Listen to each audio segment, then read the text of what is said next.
Hello friends, இன்றைக்கி என்ன video அப்படின்னா, இன்றைக்கி என்னோடய வீட்டு தோட்டத்தில் இருக்கிற கத்திரிக்காய் செடியிலேருந்து கத்திரிக்காய் பறித்து இன்றைக்கி என்ன கத்திரிக்காய் குழம்பு தான் வைக்க போகிறோம். சரி வாங்க வீடியோக்குள்ளே போயிடலாம்.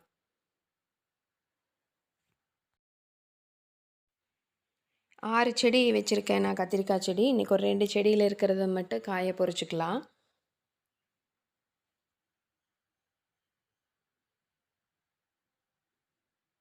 இந்த குழம்புக்கு பார்த்திங்கன்னா கொஞ்சம் காய் வந்துட்டு முத்தாமல் கொஞ்சம் பிஞ்சாக இருந்தால் நல்லாயிருக்கும்.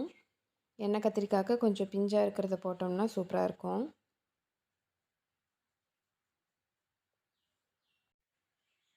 இந்த 2 செடியில் பார்த்திங்கன்னா ஒரு 7 காய் பக்கம் கிடச்சிருக்குது. இதை வச்சு தான் இன்றைக்கி எண்ணெய் கத்திரிக்காய் குழம்பு பண்ண போகிறோம். இங்கே பார்த்திங்கன்னா ஒரு காய் வந்து விதைக்காக விட்டுருந்தா அது வந்துருச்சு அப்படியே கையோட. இதே இந்த மாதிரி வந்துட்டு செடியிலேயே அழுகுன மாதிரி இருக்கணும். அப்போ தான் வந்துட்டு அதுலேருந்து விதை எடுத்தால் கொஞ்சம் அந்த விதைகளை நல்லா முளைச்சி வரும். இந்த குழம்பு பார்த்திங்கன்னா ஃபஸ்ட்டு வதக்கிட்டு அரைச்சிட்டு அதுக்கப்புறம் தான் பண்ண போகிறோம். ஃபஸ்ட்டு வதக்கிறதுக்கு என்னென்ன பொருள்னு பார்த்துடலாம். ஒரு அடுப்பு ஆன் பண்ணி ஒரு கடாய் வச்சுட்டு எண்ணெய் ஊற்றிட்டு ஒரு பெரிய வெங்காயம் கட் பண்ணி வச்சுருக்கேன், அதை போட்டுக்கலாம்.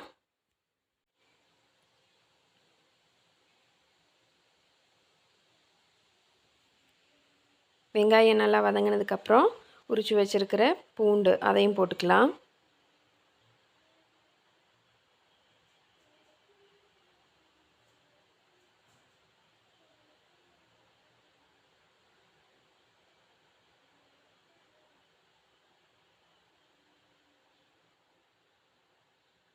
அடுத்தது பார்த்திங்கன்னா 2 பெரிய தக்காளி 4 கட் பண்ணி வச்சுருக்கேன், அதையும் போட்டுக்கலாம்.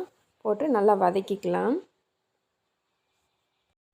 இந்த குழம்புக்கு பார்த்திங்கன்னா அதிகமான மசாலாவெல்லாம் தேவைப்படாது. மிளகாத்தூள், மல்லித்தூள் இந்த 2 மட்டும்தான் சேர்க்க போகிறோம்.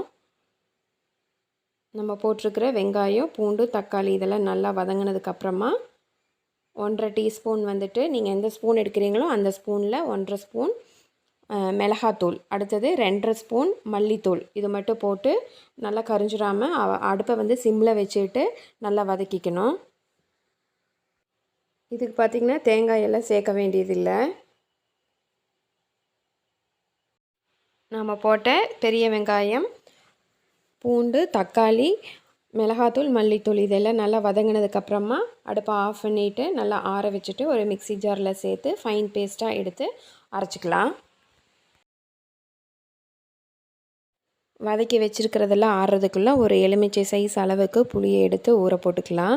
நான் ஊற போட மறந்துட்டேன். இப்போ வந்து இந்த புளி வந்து சீக்கிரமாக ஊறணும் அப்படின்னா தண்ணியை வந்துட்டு சூடு பண்ணிவிட்டு கொஞ்சம் கை வெது வெதுப்பான சூட்டில் வந்துட்டு அந்த புளியை போட்டுட்டு அப்படின்னா சீக்கிரமாக ஊறிடு.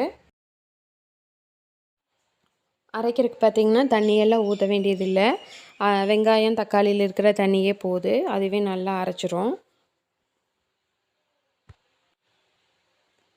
இப்போது கத்திரிக்காயை கட் பண்ணி எடுத்துக்கலாம். ஃபஸ்ட்டு அந்த காம்பை கட் பண்ணிவிட்டு ஒரு கத்திரிக்காயை 4 கீறல் போட்டுக்கலாம். உள்ளே வந்துட்டு ஏதாச்சும் புழு இருக்கான்னு பார்த்துக்கலாம். இப்படி கட் பண்ணி போட்டால் தான் உள்ள மசாலா வந்து நல்லா இறங்கும். இந்த மாதிரி 4 கட் பண்ணி போட்டுக்கலாம். ஃபுல்லாக கட் பண்ணக்கூடாது, அந்த தொப்பி வரைக்கும் கட் பண்ணால் போதும். கத்திரிக்காய் வந்து கட் பண்ணிவிட்டு தண்ணிக்குள்ளே போட்டு வச்சிடணும், இல்லைன்னா கருத்து போயிடும். எல்லா கத்திரிக்காயும் இதே மாதிரி கீரல் போட்டு தண்ணியில் போட்டு வச்சிடலாம்.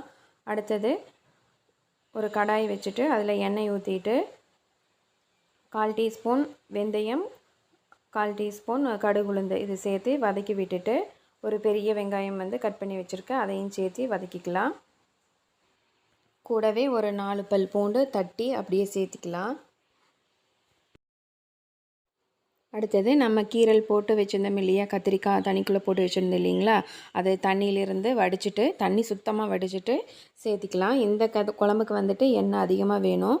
அந்த கத்திரிக்காய் வந்து நல்லா எண்ணெயிலேயே வதங்கணும். மாற்றி மாற்றி அந்த காயை கிளறி விட்டுட்டே இருக்கணும். நல்லா அந்த சூட்லேயே வந்துட்டு காய் நல்லா சுண்டி வரணும். அந்தளவுக்கு நல்லா வதக்கிக்கலாம், அப்போ தான் நல்லா வேகும்.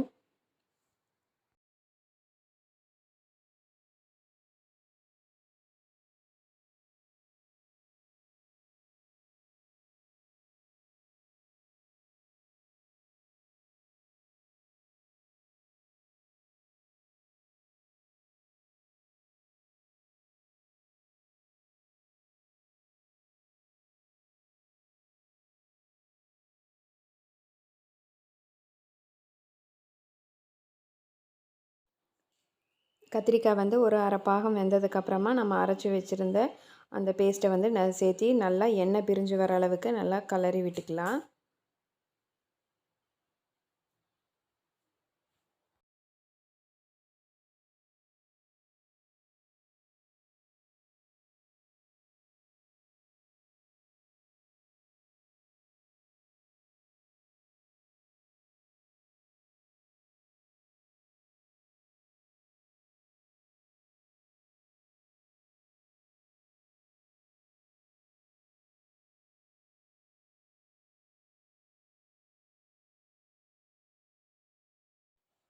பார்த்திங்கன்னா தெரியும், இந்தளவுக்கு நல்லா எண்ணெய் பிரிஞ்சு வரணும். அப்போ தான் அந்த மசாலா நல்லா உள்ளே இறங்கும். நல்லா கிளறி விடணும். அடுத்தது மிக்ஸி ஜாரை கழுவி தண்ணி ஊற்றிக்கலாம். உங்களுக்கு எவ்வளோ தேவையோ அந்த அளவுக்கு தண்ணி ஊற்றிக்கலாம். ஒரு சிலருக்கு பார்த்திங்கன்னா குழம்பு வந்து கெட்டியாக இருந்தால் பிடிக்கும். ஒரு சிலருக்கு கொஞ்சம் தண்ணியாட்டு இருந்தால் பிடிக்கும். உங்களோட தேவை பொறுத்து தண்ணி சேர்த்திக்கலாம்.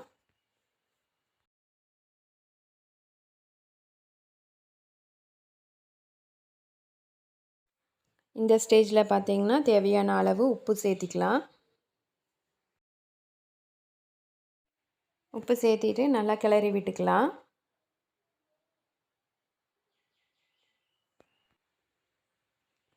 உப்பு சேர்த்துனதுக்கப்புறமா நல்ல ஒரு கொதி வந்துடணும். அதுக்கப்புறம் தான் பார்த்திங்கன்னா நம்ம ஊற வச்சுக்கிற புளி தண்ணி கரைச்சி சேர்த்திக்கலாம்.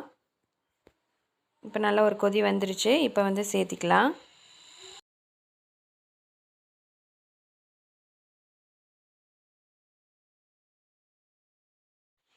புளி தண்ணி சேர்த்துனதுக்கப்புறமா குழம்ப நல்லா கிளறி விட்டுக்கலாம். புளி தண்ணி சேர்த்துனதுக்கப்புறம் ஒரு 2 நிமிஷம் மட்டும் கொதிச்சா போதும். ரொம்ப நேரம் கொதிக்க வேண்டியதில்லை. அவ்வளோதான், குழம்பு ரெடி ஆயிடுச்சு. அவ்வளோதான். இதே மாதிரி நீங்களும் உங்கள் வீட்டில் இந்த குழம்பு செஞ்சு பார்த்துட்டு குழம்பு எப்படி இருந்ததுன்னு கமெண்ட் பண்ணுங்கள். மறக்காமல் சப்ஸ்கிரைப் பண்ணிக்கோங்க. பக்கத்தில் பெல் பட்டன் இருக்கும், அதை ப்ரெஸ் பண்ணிக்கோங்க. நிறைய பேர் சப்ஸ்கிரைப் பண்ணாமல் தான் பார்த்துட்ருக்கீங்க. ப்ளீஸ் சப்ஸ்கிரைப் பண்ணிவிட்டு வீடியோ பாருங்கள். பிடிச்சிருந்ததுன்னா லைக் பண்ணுங்கள், ஷேர் பண்ணுங்கள். நன்றி.